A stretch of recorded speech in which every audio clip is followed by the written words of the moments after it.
Bonjour à tous les élèves de 6e et bienvenue sur cette nouvelle vidéo. Alors la dernière fois que l'on s'est vu, vous aviez à faire un exercice dans votre cahier sur la fabrication du roquefort. Alors du coup, allons-y. Donc j'ai appliqué la même méthode que celle que je vous ai conseillée. C'est-à-dire que j'ai surligné les éléments de la consigne de différentes couleurs et j'ai souligné dans chaque document les informations qui me permettaient de répondre à la consigne. Donc à partir des documents fournis, on vous demande de rédiger un texte pour expliquer quels sont les éléments nécessaires à la transformation du lait en roquefort, première partie de la consigne, et quelles sont les conditions de fabrication, deuxième partie de la consigne. Donc les éléments nécessaires à la transformation du lait en roquefort.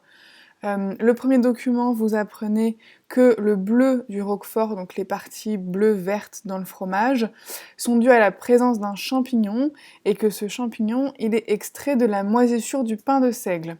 Ce champignon s'appelle le Penicillium roqueforti, d'accord? Et donc c'est lui qui est responsable de cet aspect verdâtre ou un peu bleu. Donc c'est le premier élément nécessaire à la transformation du lait en roquefort.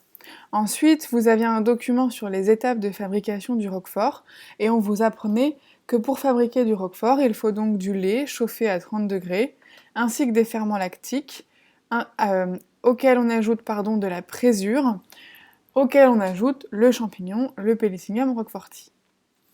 Donc voilà pour les éléments nécessaires à la fabrication du lait en roquefort. Maintenant, quelles sont les conditions de fabrication? Donc là, vous aviez toutes les informations uniquement dans le second document. On vous explique bien qu'il y a une partie de la fabrication qui est faite en usine et une seconde partie qui est faite en cave. Donc le lait est réceptionné dans des citernes, il est chauffé, on y ajoute ferment lactique, présure, Penicillium roqueforti, on récolte le caillé qui est mis dans des moules. Ce caillé est stocké à une température de 18 degrés et les fromages ainsi obtenus sont égouttés et retournés 5 fois par jour pendant environ 3 jours.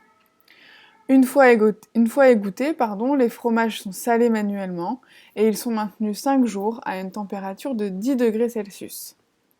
Après ces 5 jours, les fromages sont expédiés dans des caves pour une maturation finale qui dure entre 3 à 5 mois. Alors, voici le texte que j'ai fait pour répondre à la consigne. Les documents proposés nous présentent les constituants du roquefort, ainsi que les étapes de fabrication de celui-ci. On note que le bleu du roquefort est dû à la présence d'un champignon microscopique qui est extrait de la moisissure du pain de seigle, appelé Penicillium roqueforti. De plus, on apprend que les étapes de fabrication du roquefort on apprend dans les étapes de fabrication du roquefort qu'il faut ajouter au lait des ferments lactiques, de la présure et des champignons. La fabrication s'effectue d'abord en usine et ensuite en cave. Le lait est réceptionné dans des citernes, il est chauffé à 30 degrés et on y ajoute les éléments nécessaires. Le caillé est récolté et mis dans des moules. Il est stocké à une température de 18 degrés. Les fromages sont ensuite égouttés et retournés 5 fois par jour pendant 3 jours. Les fromages sont salés manuellement et maintenus 5 jours à 10 degrés. Et ils sont expédiés en cave pour une maturation pendant 3 à 5 mois. Ensuite, on vous demandait d'expliquer les méthodes de conservation à respecter pour préserver la qualité du fromage et la santé du consommateur. Donc, ce document vous apprend qu'il faut conserver le fromage à une température maximale de 10 à 12 degrés, pas au-dessus, autrement, la fabrication d'une toxine se met en place et cette toxine est dangereuse pour le foie. Et enfin, dernier texte, nombreux d'entre vous ne l'ont pas vu, ce qui prouve que vous ne lisez pas correctement vos documents et que vous ne prenez pas le temps de lire vos consignes. Donc je ne vous félicite absolument pas pour ça. Ceux qui l'ont fait, par contre, c'est très bien. Ça prouve que vous avez pris le temps de lire les documents. Donc, il s'agissait d'une mise en situation. Loïc invite 5 copains à manger et il sort 10 pizzas du congélateur. Quelques heures plus tard, Léa arrive et explique à Loïc que 2 pizzas par personne ça fait beaucoup, donc il semble d'accord avec elle et il décide de remettre 5 pizzas au congélateur.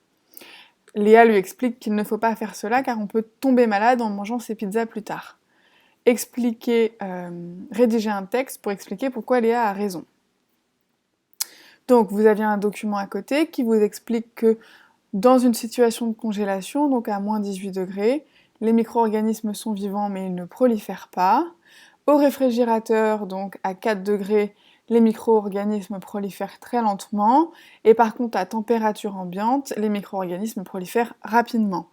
Enfin, lorsque l'on cuit ou que l'on stérilise, donc à plus de 80 degrés Celsius, les micro-organismes sont tués.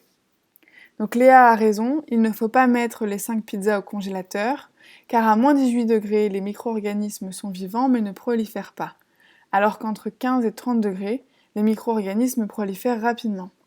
Loïc a sorti les pizzas du congélateur, les micro-organismes ont donc eu le temps de proliférer.